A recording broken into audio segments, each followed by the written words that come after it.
The Serengeti Plains, East Africa. 1.3 million animals are about to embark on the most epic migration on Earth. The single greatest mass movement of land mammals on the planet, as they chase the African storms in search of rain-ripened grass. It's a journey fraught with danger. More meat-eaters hunt, kill or scavenge these savannas than almost anywhere else in Africa. And whenever the herds arrive, they herald a frenzy of feeding unparalleled in nature. This is Africa's great wildebeest migration, as you've never seen it before. The halcyon days for Africa's predators.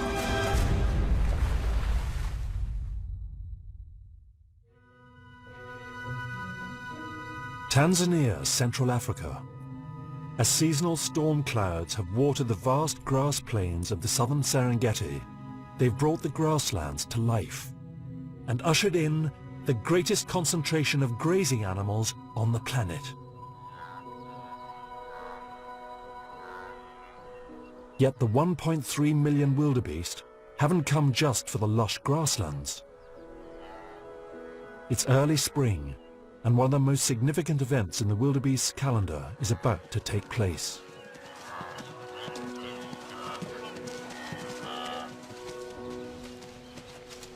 Wildebeest birth is a quick process. This is a dangerous time for both mother and her unborn calf.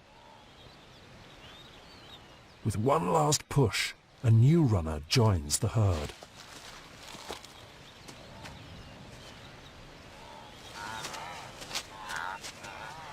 Over the next 3 short weeks, around 250,000 calves will be born, 90% of all the births of the year.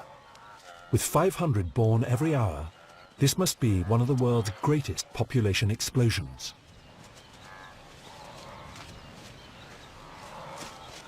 Wildebeest calves learn to stand faster than any other mammals. Their lives depend on finding their feet as quickly as possible.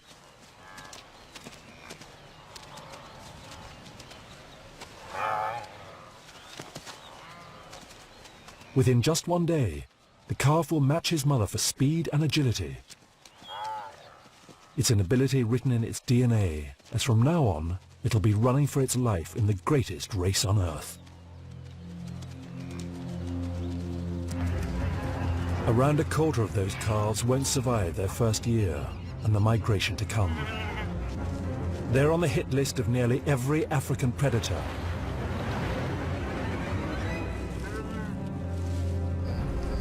Many calves don't even make it to the start of the great race. This calf probably suffocated on its first and final journey into the herd.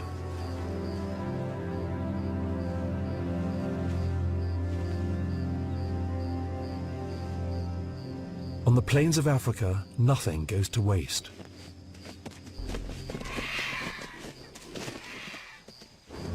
With a wingspan of 2.5 meters, the lappet-faced vulture is the largest scavenger here. Wings outspread in what is known as a threat walk, the bird bars the carcass from its competitors. Only when they've made an opening will the griffon and white-backed vultures or the marabou storks get a look in. They'll make quick work of the carcass, and by dusk, little will remain of the remains. A grim end to a short life.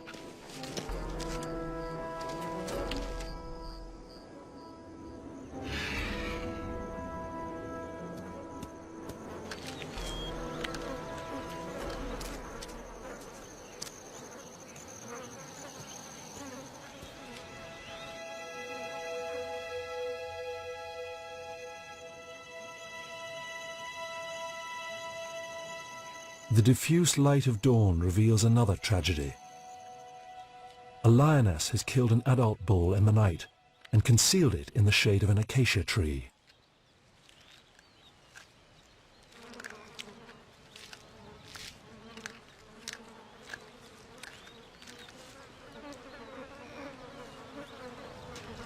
It's no coincidence that the lions of the short grass plains in the southern Serengeti choose this time to raise their young too.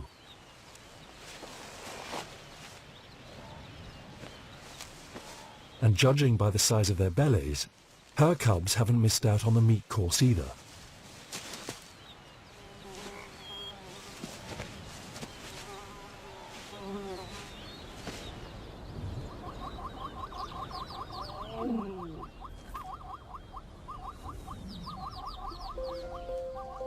The mother wildebeest now form nursery herds where the calves can learn to play. Play is good practice for the migration to come. But they never stray too far from their mothers. A wildebeest calf is reliant on its mother for food, protection and guidance throughout its first year.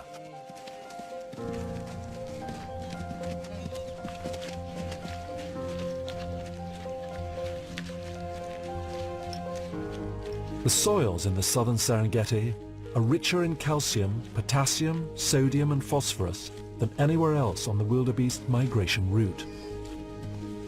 Absorbed by the grass and passed on to the calf through the mother's milk, these minerals help build strong bones and muscles. This concentration of minerals may be one of the reasons why the wildebeest choose to give birth on these short grass plains in the first place. The grassland is now being grazed hard.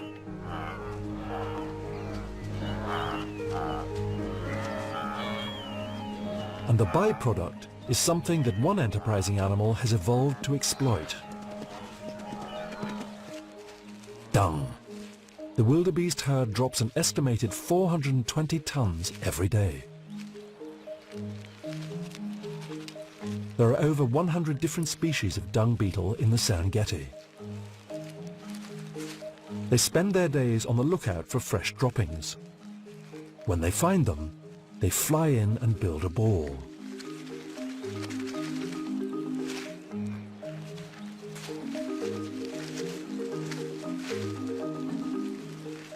Standing on its head, it'll roll the dung away with its back legs. These amazing animals move up to 75% of all the dung dropped on the Serengeti, and 20% of the soil here is fertilized by buried balls. An underground larder of food for the beetle and its grubs. Though it seems a smaller beetle is intent on stealing from its rival's ball. Without dung beetles, the Serengeti would quickly become unlivable.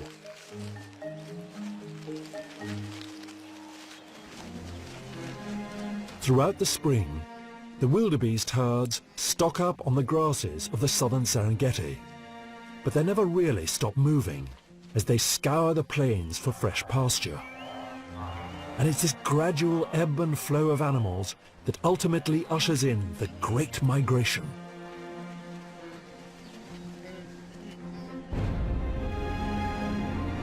There is no set start time and no set route, but gradually an incredible 90% of all the grazing animals that once filled the short grass plains of the south move on.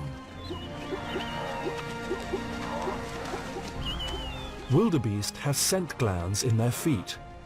So, head down, it's a relatively simple process to follow the leader. An epic journey that will take the wildebeest up to 1,000 miles has begun. And for the next 2 months, they'll barely stop walking. It's now midsummer, and after 60 days on the move, the animals have reached a turning point in their migration. The plains are awash with testosterone as the wildebeest prepare to mate.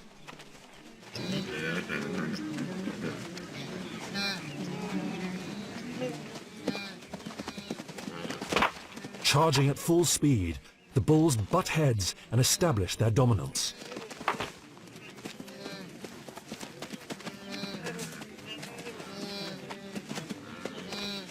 Rutting is such an all-consuming test of stamina, strength and endurance that over the next 3 weeks the bulls may not feed at all. Mating itself takes just a few seconds. Yet wildebeest have one of the most successful sexual practices of any mammals, and despite its brevity, an estimated 95% of females will become pregnant during the rut. In the process, the strongest males have ensured their genes are the ones passed on to the next generation of migrants.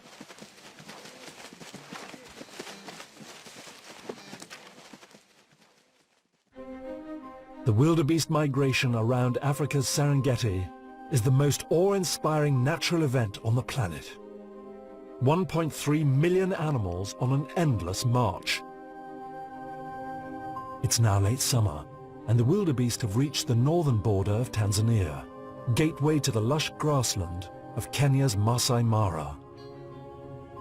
But one obstacle lies in their path: the mighty Mara River. There are no easy fording points here.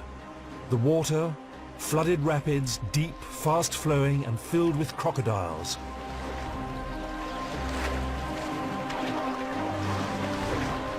The riverbanks, cliffs up to 20 meters high.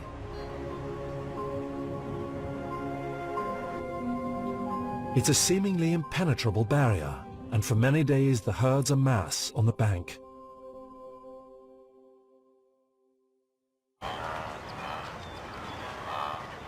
Soon, tens of thousands of animals line the water's edge.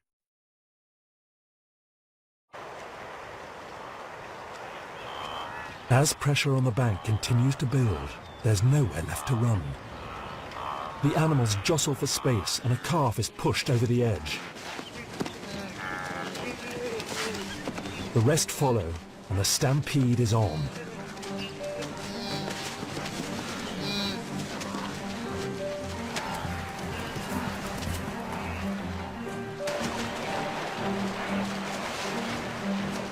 There's no stopping them now.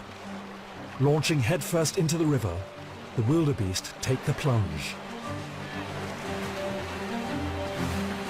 A high jump gives the wildebeest a head start, a dive in that might help them avoid the attention of crocodiles who could be lurking beneath the water along the shore.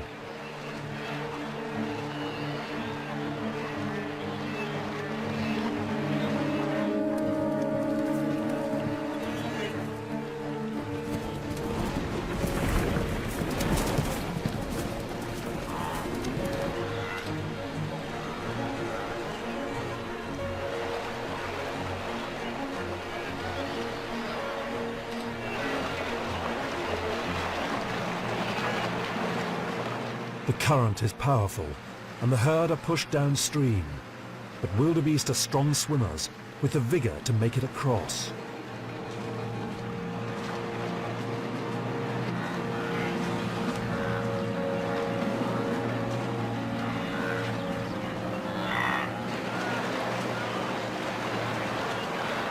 A hippo defends her territory and her calf. This is her river.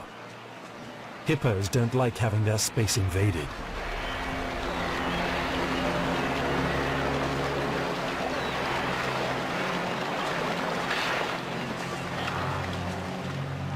Bigger threats lurk beneath the surface. The Mara is home to some of the largest crocodiles in Africa.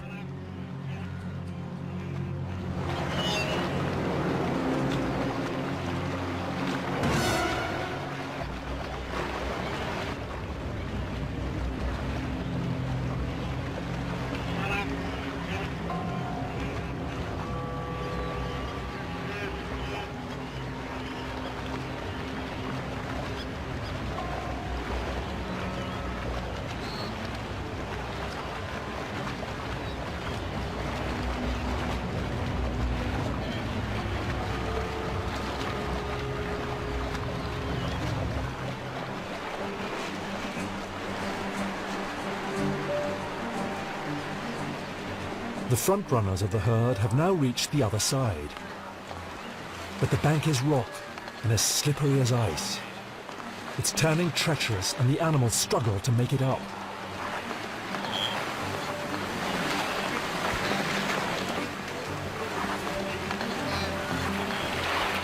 There will be many rivers to cross during their stay in the Masai Mara, but for now, soaking and exhausted, the wildebeest emerged triumphant onto the green savannah.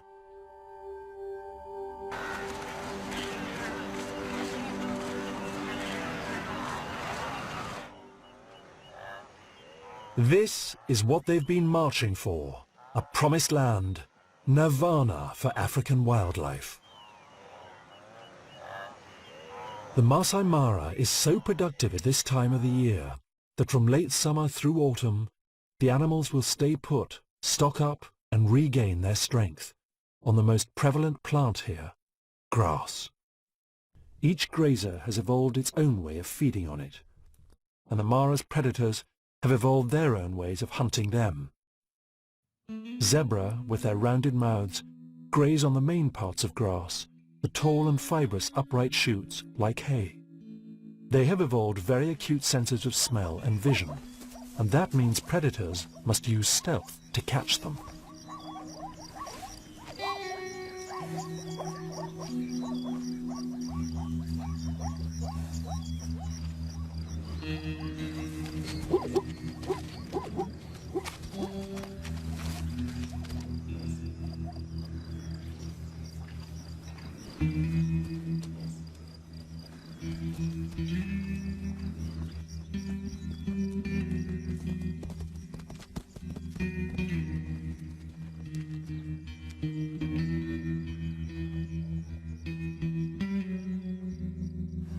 Wildebeest don't compete with zebra for food.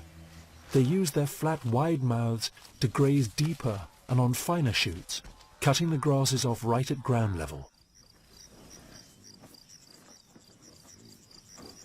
Around 150,000 Thomson's gazelle complete the migration each year alongside the wildebeest. They don't compete with the larger grazers for food, because with their delicate mouths they can fish out the shoots the others leave behind. Their small size does make them appealing prey though, and one of Africa's big cats has evolved its own way of catching them.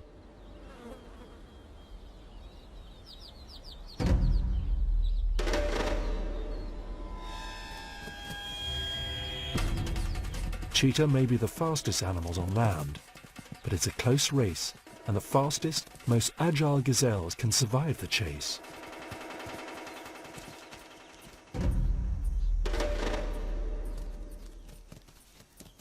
Stotting, or leaping into the air, is a way for other gazelles to tell the cheetah they've seen it too, so there's no point in pursuing them. Gazelle calves could never outrun a cheetah, so instead they lie down, lie still, and hide in the grass. It doesn't always work.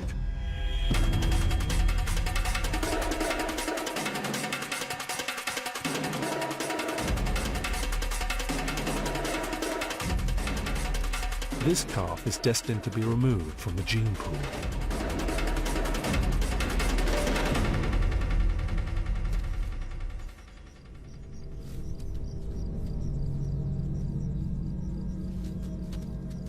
There is one grazer here that few predators would attempt: elephants.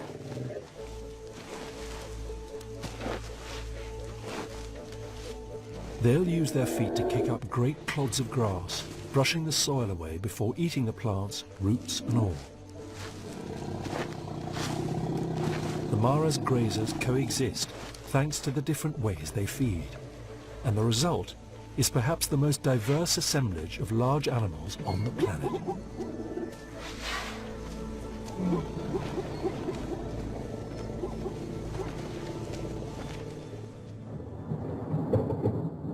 The Masai Mara receives more rain than anywhere else en route, averaging over 1 meter per year. Rain is the essence of the wildebeest migration, the driving force of their great trek. Most of that water falls in the 3-month period when the migration is in town. This is the Mara's wet season. There's little shelter, so the animals line up, facing away from the deluge.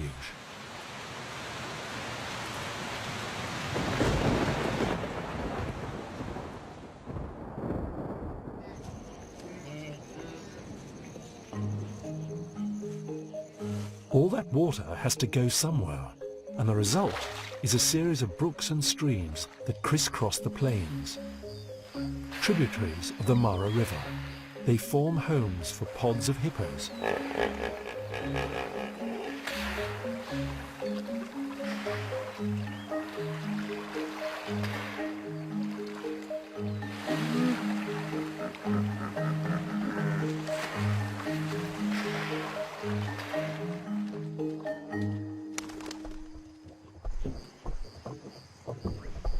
Although not as fast-flowing, wide or deep as the mighty Mara, for the wildebeest approaching water like this, the Talik River is always risky. There's safety in numbers, so the herd waits to reach critical mass before crossing. They graze, oblivious to the danger on the other bank. Lions. Urged on by instinct, a few animals take their first tentative steps across the water.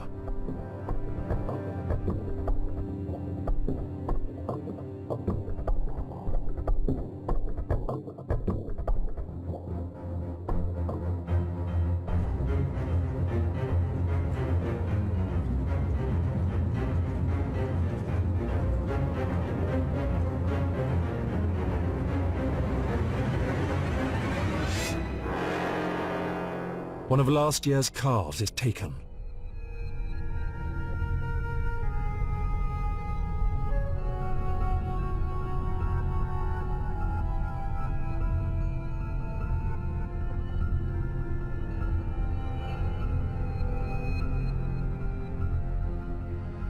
This truly is nature, red in tooth and claw.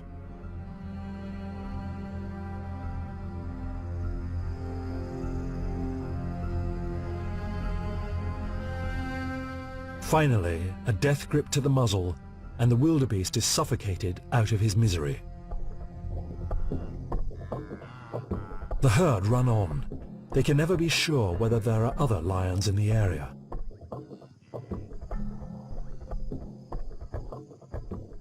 For a lone lioness, only 1 in 5 hunts is ever successful.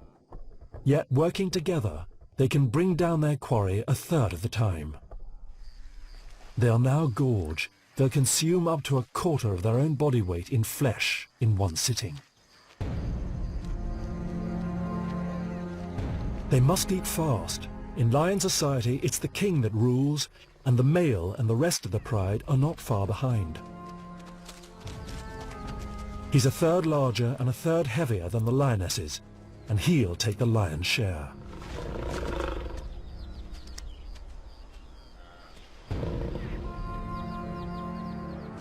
Only when the male's finished feeding will they return to the carcass.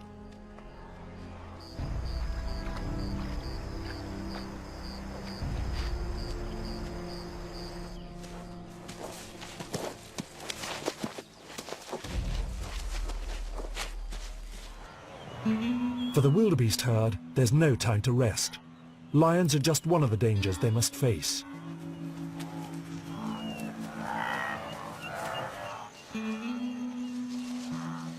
The Masai Mara is home to what could be one of the highest densities of big predators found anywhere in Africa.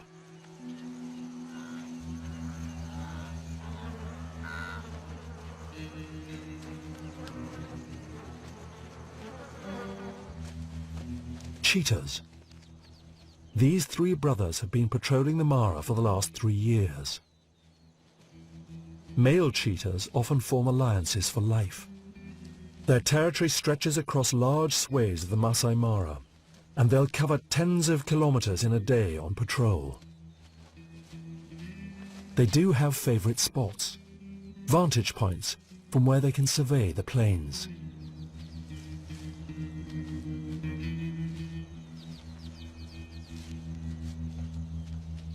Here they'll rest and leave scent markings and droppings on promontories, signposts telling other cheetahs they're in the area. With no herds in sight, the trio relax.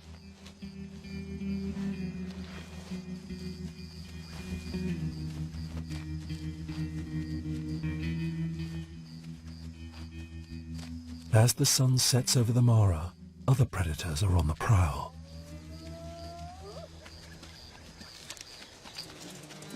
spotted hyena. They choose the dim confusion of dusk to switch from reputable scavenging to coordinated hunting. Hyena are the most numerous big predators on the Mara. Their clans can reach 80 animals strong, and this strength in numbers ensures a kill almost every night. They circle the wildebeest looking for their best chance. Hyenas have an extremely well-developed sense of smell and hearing, and excellent night vision. They are on the lookout for the sick, starving, or weakest individuals. One hyena breaks away. The hunt is on. She dives into the herd, singling out one of this year's calves. Hyenas may travel 80 kilometers from their den in search of food. And when hunting, their endurance is key to their success. Their victims, unable to keep up with the hyena's staying power, end up being run to exhaustion. The calf is driven into the open. Here, the rest of the clan is waiting.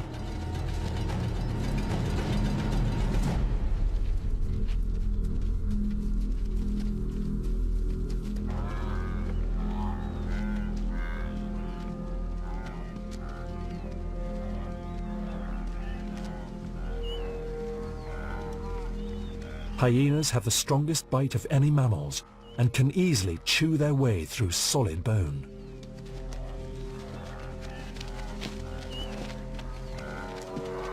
The calf's fate seems sealed.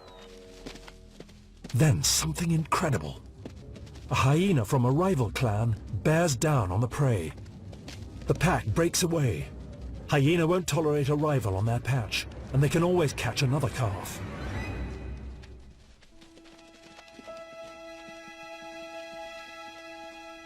Battered, bruised, and no doubt terrified, the calf staggers to its feet and races off to rejoin the herd.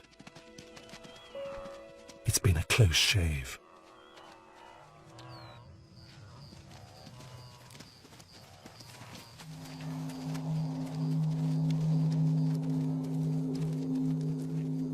The early morning light of dawn reveals the hyena were lucky in the night. They managed to bring down another wildebeest calf.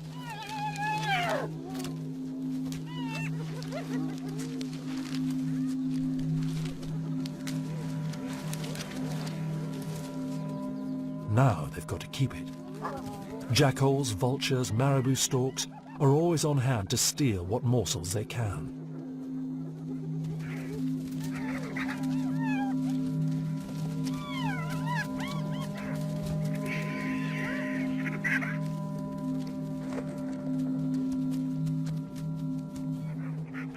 But there are bigger scavengers on the lookout this morning. A young male lion. His pride hasn't been so successful, and they're hungry.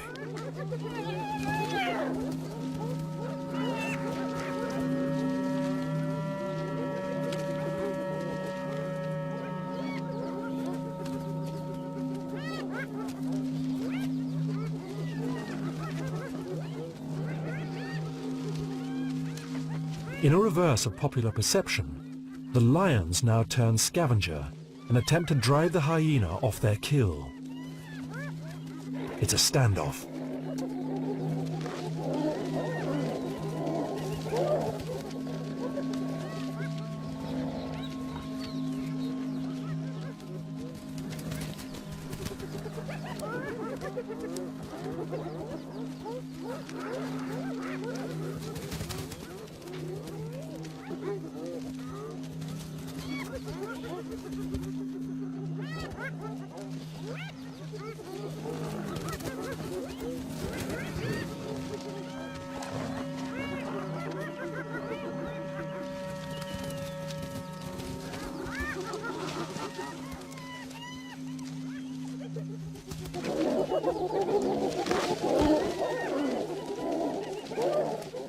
The lion may be the biggest cat in Africa, but faced with overwhelming numbers, they stand little chance of stealing the kill away.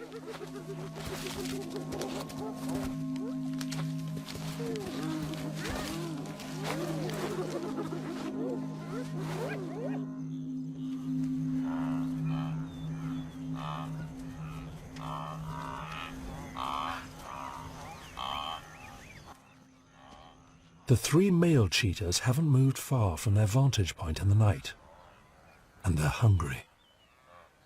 Cheetahs usually hunt alone for small prey, but working as a team, this trio hope to secure something much larger.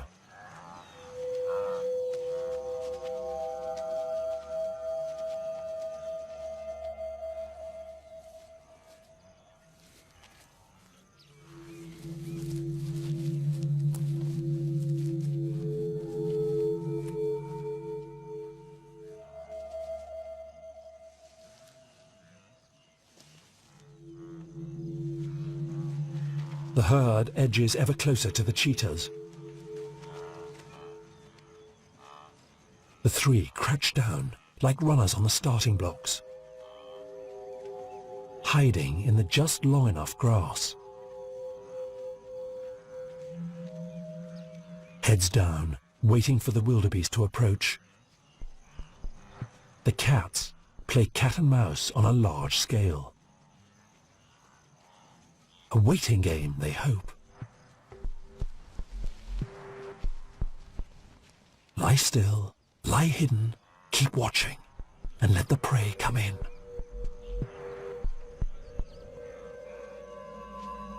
A lone cheetah would have little chance against an adult wildebeest. It weighs more than all three cheetahs put together. So teamwork is the only way to success.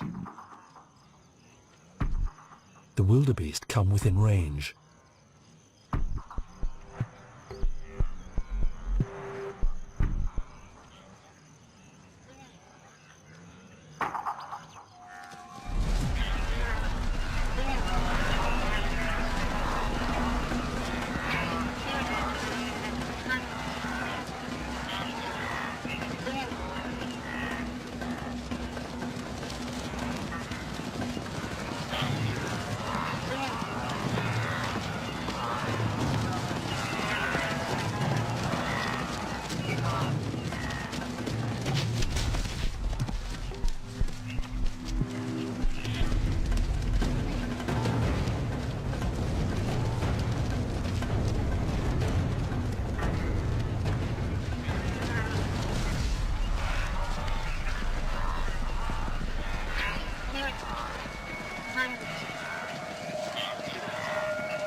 It may have looked chaotic, yet slowed down, the hunt had almost military-like precision.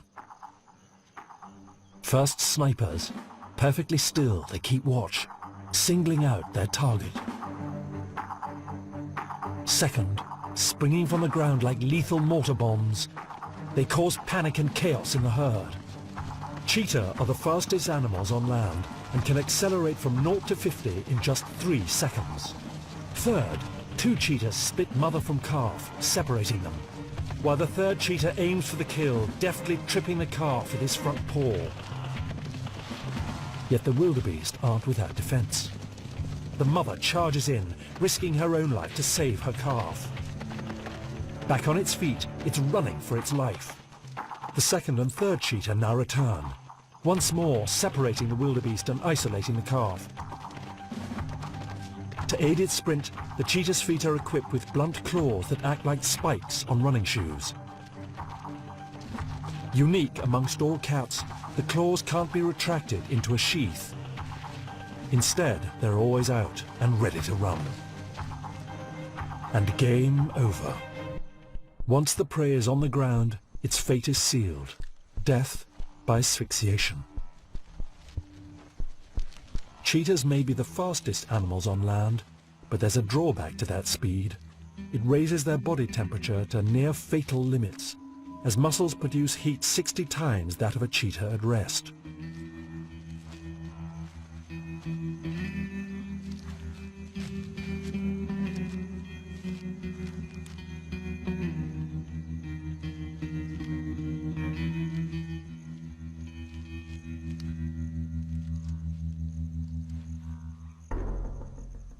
In large numbers, vultures can intimidate cheetahs off their kills.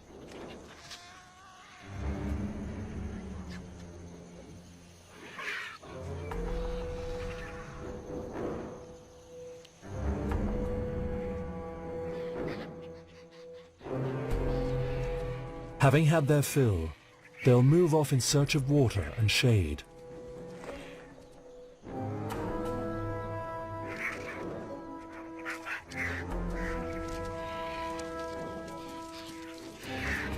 The scavengers will waste little time stripping what's left of the carcass.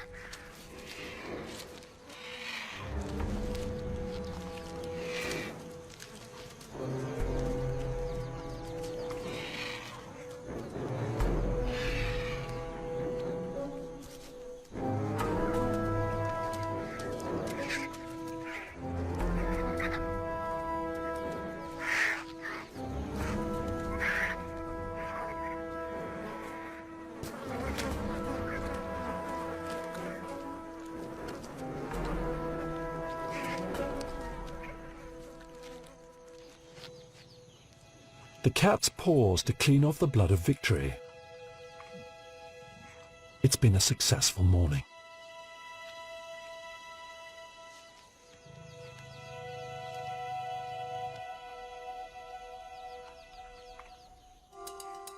Wildebeest are built to walk, and the truth is, their migration never really ends. Instead, they track a path around the Serengeti in pursuit of Africa's rain-ripened grass. And as the seasonal rains move south, the herds must follow, and that means once again crossing the Mara River. Year after year, the wildebeest have chosen one spot to cross as they leave the Masai Mara, the most direct route south. Getting restless, agitated, they start to approach the water.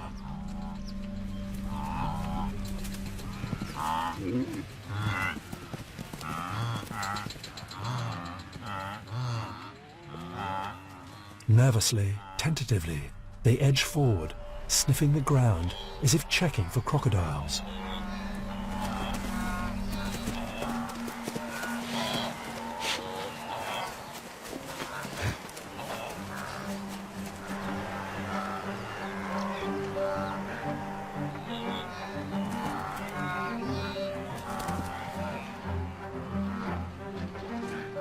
The zebra are first to go in.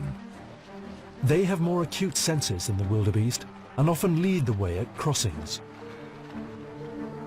The wildebeest follow.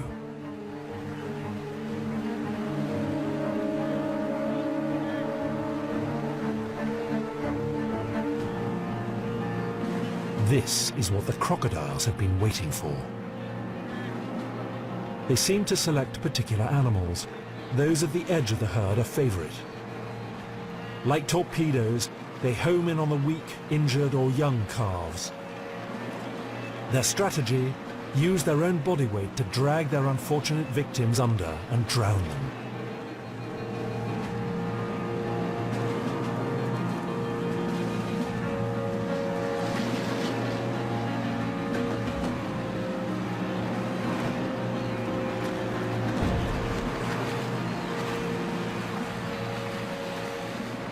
Crocodiles have the strongest bite of any animal, an incredible crushing force of 340 atmosphere per square centimetre, compared to just 10 for man.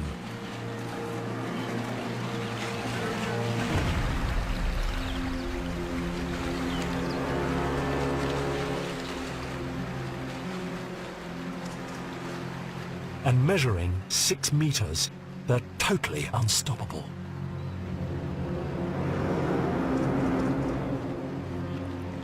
The calf's oblivious to the danger until it's too late.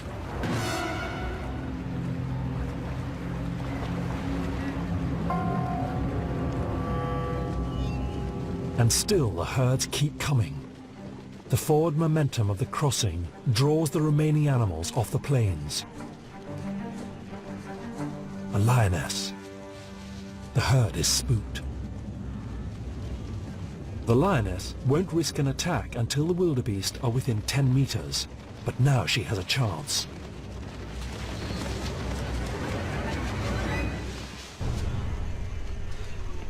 A calf is taken down and dragged into the scrub.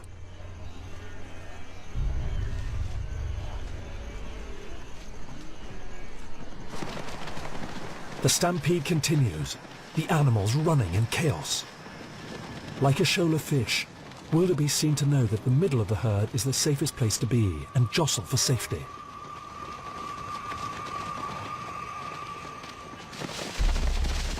Using the low scrub for cover, another predator, a leopard, approaches. Leopards are stealth hunters, masters of surprise. Ambush is their way of life, and chaos their best chance.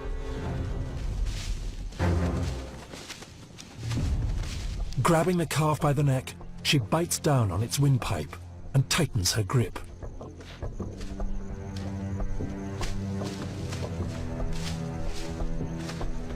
At 45 kilos, she weighs a little less than the calf, but she's much, much stronger and more agile. She uses her body weight to grapple the calf to the ground.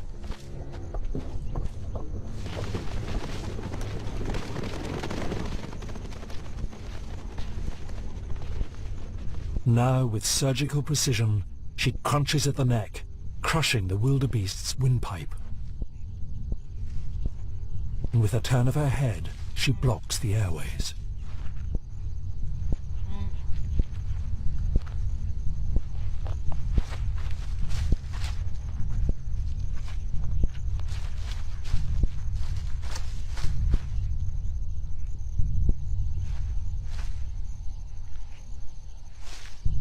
One last spasm, and death takes a grip on the calf.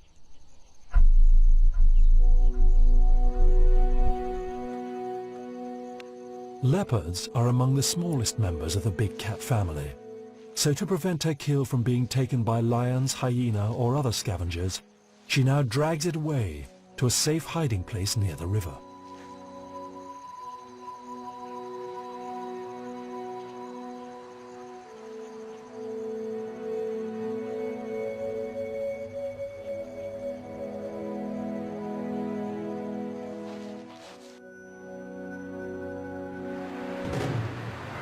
Back in the river, it's bedlam, as tens of thousands of animals try to make it up onto the other side.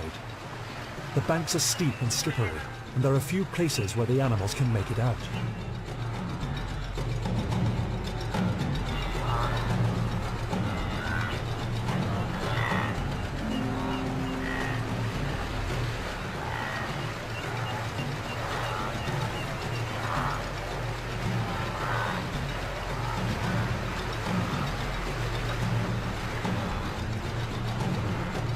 The river is so packed with wildebeest, even the crocodiles can't get out of the way.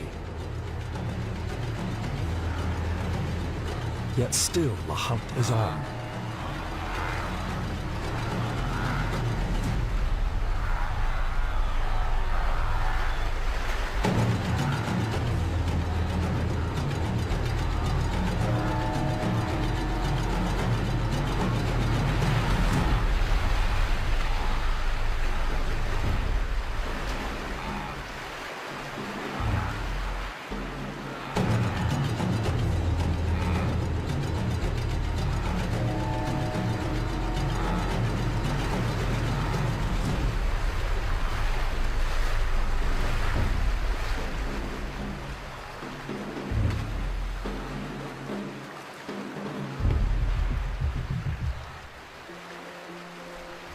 The zebra herd have made it across. The crocodiles approach. One zebra panics and tries to head downstream, but there's no way out down there.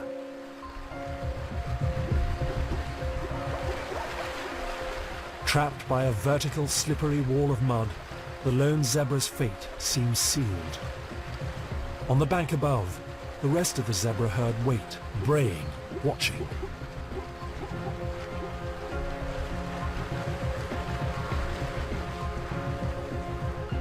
A fallen tree blocks the zebra's path. The water's deep, it's tired, it can barely keep its head above the surface.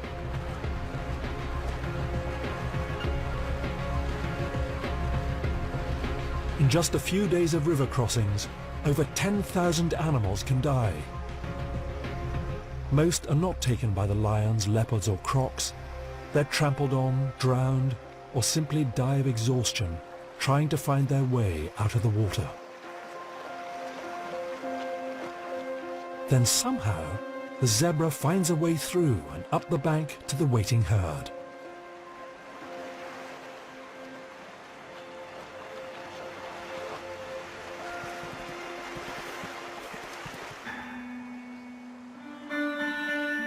The crossing point is quiet now.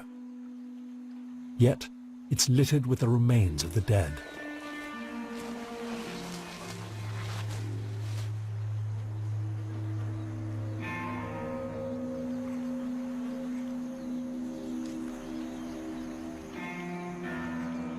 The predators feed on the spoils. This may be the last easy meal they'll have until the herds return in a year's time.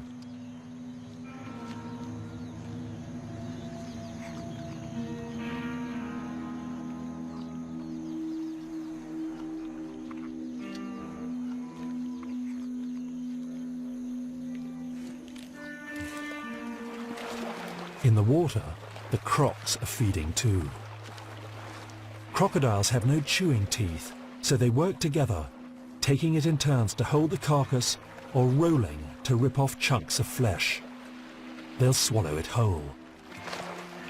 A crocodile's stomach acid is one of the strongest found in any animal, strong enough to dissolve bone, and even the wildebeest's horns. And they can consume half their own body weight in food in one sitting. They'll make do with fish for the rest of the year. Now the wildebeest have gone back south.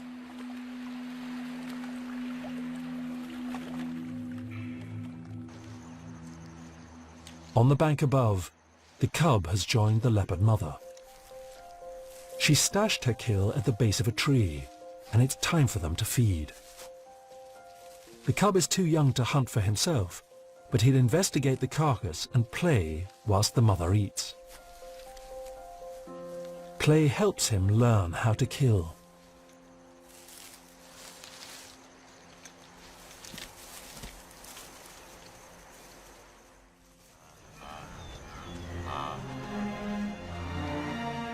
The herds have started their long march south, back to their birthing grounds on the short grass plains in the southern Serengeti. It's an epic journey that's been repeated for perhaps 1 million years. But for how much longer? In 2010, the government of Tanzania revisited plans to build a major road across the Serengeti. No doubt a profitable trade route, it could block the course of the animals and prevent the annual influx of prey the predators depend on. It could be the end of the road for the wildebeest migration. For now, the road is on hold and the wildebeest march on. By the time they arrive in the south, they may have walked 1,000 kilometers this year alone. They've survived attacks by lions, leopard, cheetah and hyena, braved crocodile-infested river crossings, and still, instinct written in their DNA keeps them moving. Wildebeest live lives of perpetual motion. They bring life to the Serengeti. And for the time being, the Great Migration remains the most awe-inspiring epic in nature.